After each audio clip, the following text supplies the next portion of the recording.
হয়, মানে শর্ট নোটের সাইজ করে পড়বা, ঠিক আছে? একদম 2-3 লাইন লিখলে তো হবে না, মোটামুটি একটা সাইজ যেন থাকে, যেন 2-3 নাম্বারের জন্য লিখতে পারো, এরকম করে পড়বা। দেন হচ্ছে চ্যাপ্টার 21 প্রোডাকশন এন্ড কস্ট। এই চ্যাপ্টারটা এখান থেকে তোমাদেরকে আমি পড়াইছিলাম যে হোয়াই ফার্মস এক্সিস্ট, তারপরে হচ্ছে ভিজিবল হ্যান্ড এবং ইনভিজিবল হ্যান্ড, তারপরে হচ্ছে শিরকিং ছিল, যে একটা টিমের জন্য যে পুরা একজন একজন টিম মেম্বারের জন্য যে একটা পুরা টিম সাফার করে। এখান থেকে হচ্ছে তোমরা পড়বা হচ্ছে উম এই যে এটা ভিজিবল হ্যান্ড আর ইনভিজিবল হ্যান্ড, এটা এটা কি, এটা দেখবা। আর পড়তে হবে মেইনলি যে এক্সপ্লিসিট কস্ট কি, ইমপ্লিসিট কস্ট কি, ঠিক আছে? এবং অ্যাকাউন্টিং প্রফিট কি এবং ইকোনমিক প্রফিট কি, অ্যাকাউন্টিং প্রফিট এবং ইকোনমিক প্রফিট ক্যালকুলেশনটা কিভাবে করে, তাদের যে পার্থক্য, এটা ভালো করে দেখবা, ঠিক আছে? যে এক্সপ্লিসিট কস্ট কি, ইমপ্লিসিট কস্ট কি, এটা পড়বা। অ্যাকাউন্টিং প্রফিট কি, ইকোনমিক প্রফিট কি, অ্যাকাউন্টিং প্রফিট ইকোনমিক প্রফিটের মধ্যে পার্থক্য কি এবং তাদের ক্যালকুলেশনটা কিভাবে করা হয়, এই চ্যাপ্টার থেকে এখানে এটা পড়তে হবে। তারপর একটা পড়বা হচ্ছে শর্ট রান কি এবং লং রান কি, ঠিক আছে? Fixed input variable input just দেখার জন্য পড়তে পারো। শর্ট রান কি লং রান কি এটা দেখবা, জাস্ট হচ্ছে ডেফিনেশনের জন্য। এই চ্যাপ্টার থেকেও আর কিছু লাগবে না, এই চ্যাপ্টারও শেষ। আচ্ছা, এখন আমরা হচ্ছে প্রথম দিকে যাই। আমরা যে তারপরে পড়ছিলাম হচ্ছে সিপিআই, চ্যাপ্টার 6, তাই না? সিপিআই পড়ছিলাম না আমরা, মনে আছে? Consumer price index. শুনতে পাচ্ছ? তোমরা রেসপন্স না করলে আমি কিভাবে বুঝবো? জি ম্যাম, জি শুনতে ম্যাম। পাচ্ছি। ঠিক আছে।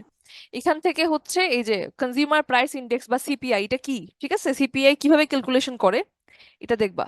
ওকে। আর হচ্ছে তোমাদের জন্য একটা ইম্পর্টেন্ট হচ্ছে যে থেকে এইটা কি দেখতে লাগে বলছেন?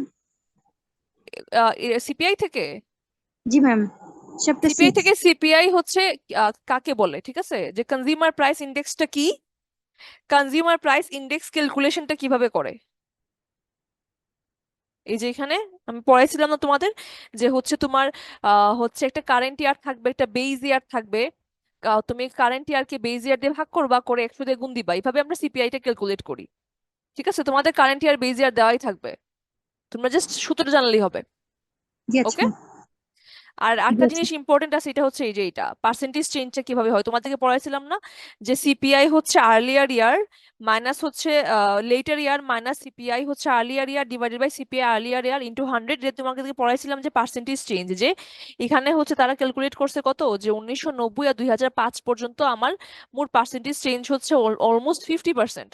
তো তোমাদেরকে হয়তো সিপিআই দিয়ে দিতে পারে, যে হচ্ছে এত সালের সিপিআই এত, এত সালের সিপিআই এত, সো তুমি পার্সেন্টেজ চেঞ্জটা বের করো, ঠিক আছে? এটাও পড়তে হবে। সেম সূত্রই কিন্তু একটু মনে রাখলেই হবে, জাস্ট হচ্ছে এটা মনে রাখবা যে লেটার ইয়ারটা আগে, মানে যেটা কারেন্ট এটাই আগে থাকে, ঠিক আছে? আগে এটার ক্ষেত্রেও হচ্ছে সেম, কারেন্টটা উপরে থাকবে, কারণ কারেন্টটাই তো বড় সংখ্যা হয়, নয়তো তোমাদের হচ্ছে ভ্যালু নেগেটিভ চলে আসবে। আচ্ছা, এখান থেকে ইনফ্লেশন কি, ইনফ্লেশনটা পড়বা, ইনফ্লেশন কাকে বলে। আর এই ক্যালকুলেশন গুলো তো এমনি এটা পরীক্ষার জন্য পড়তে হবে না, তোমাদের জানার জন্য আমি দেখাইছিলাম।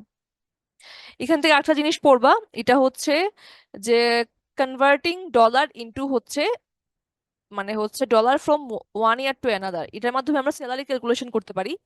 এটা একটু দেখবা যে কিভাবে হয়, ছোট ছোট ম্যাথ এগুলা।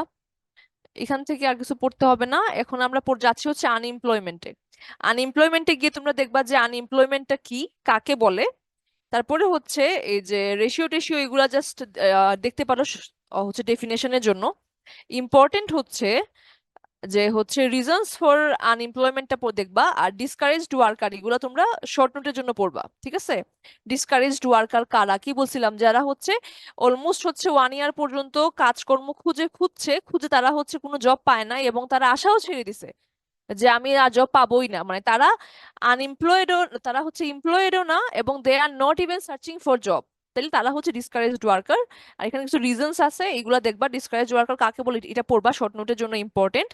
তারপর types of unemployment, types of unemployment বললে আনএমপ্লয়মেন্ট 3 প্রকার, একটা হচ্ছে ফ্রিকশনাল আনএমপ্লয়মেন্ট, একটা হচ্ছে স্ট্রাকচারাল আনএমপ্লয়মেন্ট, একটা হচ্ছে ন্যাচারাল আনএমপ্লয়মেন্ট।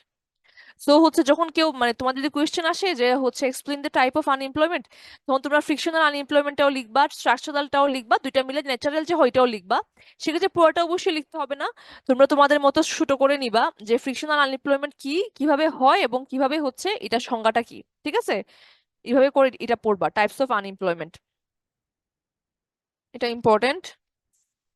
এই চ্যাপ্টার থেকে আর কিছু পড়তে হবে না। পরে আমরা যাচ্ছি পরের চ্যাপ্টারে, এটা হচ্ছে জিডিপি। দাঁড়াও একটা সেকেন্ড।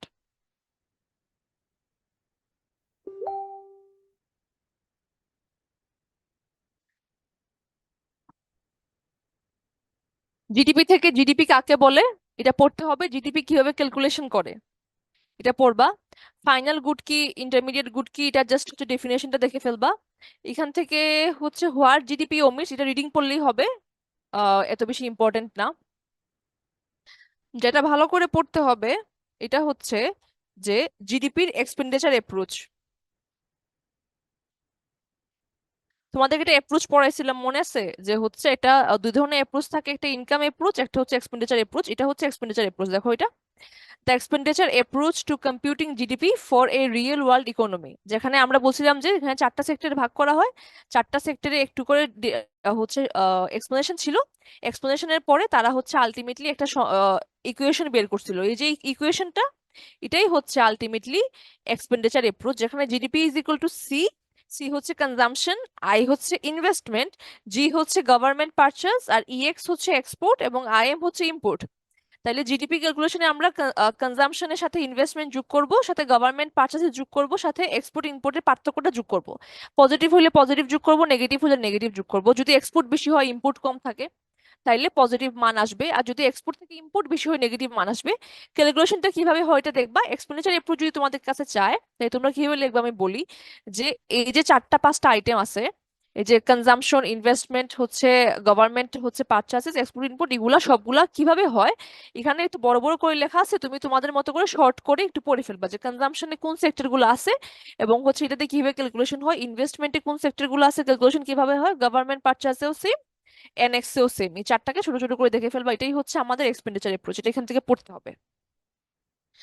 তারপরে পড়তে হবে হচ্ছে ন্যাশনাল ইনকাম। ন্যাশনাল ইনকাম বলতে কি বোঝায় জাস্ট এটা পড়বা, যে ন্যাশনাল ইনকামে কি কি সব ইনক্লুডেড আছে, কম্পিউটিং ন্যাশনাল ইনকাম, এটা একটু পড়তে হবে। যে হচ্ছে যারা স্যালারিড এমপ্লয়িজ তাদের ইনকামটা ইনক্লুডেড, যারা হচ্ছে বিজনেস করে তাদের ইনকামটা ইনক্লুডেড, যারা হচ্ছে কর্পোরেশনের মালিক বা কর্পোরেশন একটা এন্টাইটি বা কোম্পানি তাদের ইনকামটা আছে, প্লাস যারা রেন্টাল, যারা চাকরিও করে না, ব্যবসাও করে না, কোনো কর্পোরেট হাউজিং এও নাই, যারা হচ্ছে ভাড়ায় চলে তাদের ইনকামটা ওইখানে আছে, প্লাস ইন্টারেস্ট ইনকামটাও আছে। ন্যাশনাল ইনকামটা কি এটা একটু দেখবা।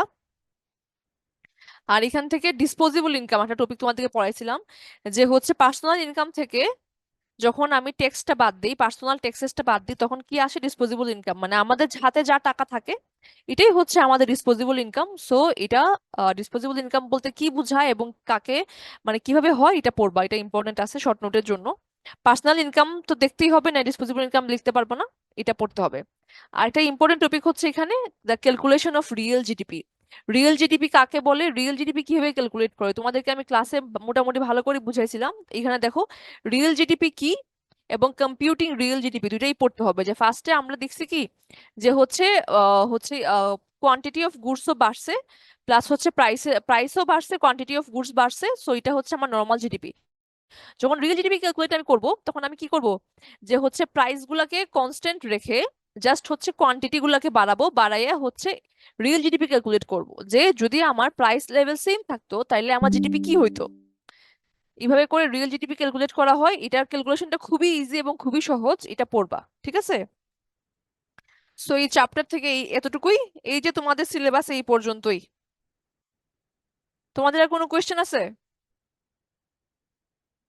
থাকলে বলতে পারো। সব কি শুনছো তোমরা?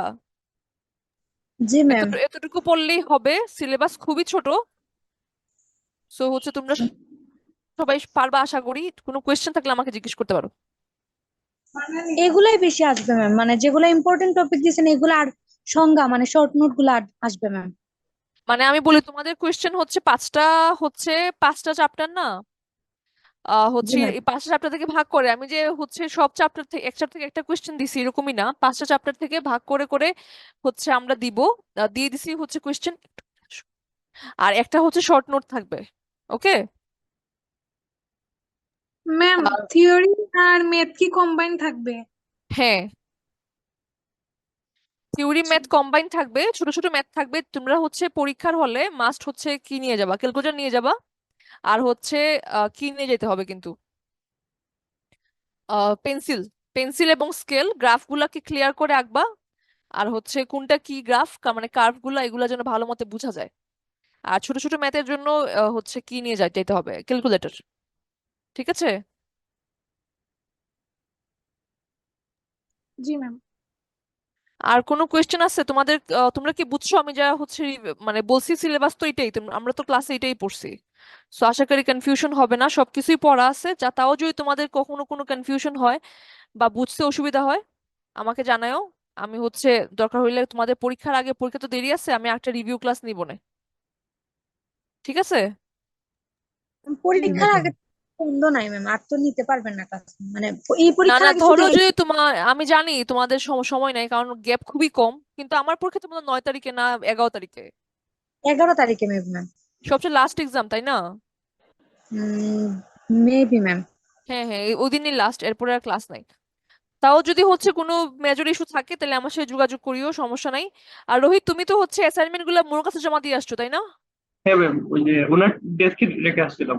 আচ্ছা ঠিক আছে, আমি এখন যাওয়ার সুযোগ হয় না, আমি গেলে সবটা নিয়ে আসবো। আর তোমাদের তো আর ওকে, তাহলে বেস্ট অফ লাক। কোনো কোয়েশ্চেন থাকলে বা কোনো কিছু থাকলে আমার সাথে যোগাযোগ করিও, আমি যতটুকু পারি হেল্প করব। আর ম্যাথ কিন্তু থাকবে, আমি ক্লাসে যা করাইছি যা বলে দিছি এগুলাই, এক্সট্রা কিছু করতে হবে না। যা পড়াইছি এগুলোই পড়ে যাইও, তাইলেই ফুল আনসার করতে পারবা। খুবই কনসেপচুয়াল কোয়েশ্চেন, এক্সট্রা কিছু লেখার সুযোগ নাই, উল্টা পাল্টা লেখে তো লাভও নাই।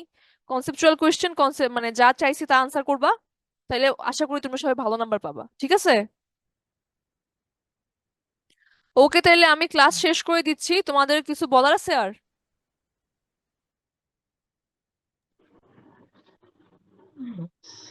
ওকে দেন, ঠিক আছে, ভালো থাকো, বেস্ট অফ লাক। তোমাদের তো ফাইনাল পরশুদিন থেকে শুরু, 29 তারিখ জি থেকে না?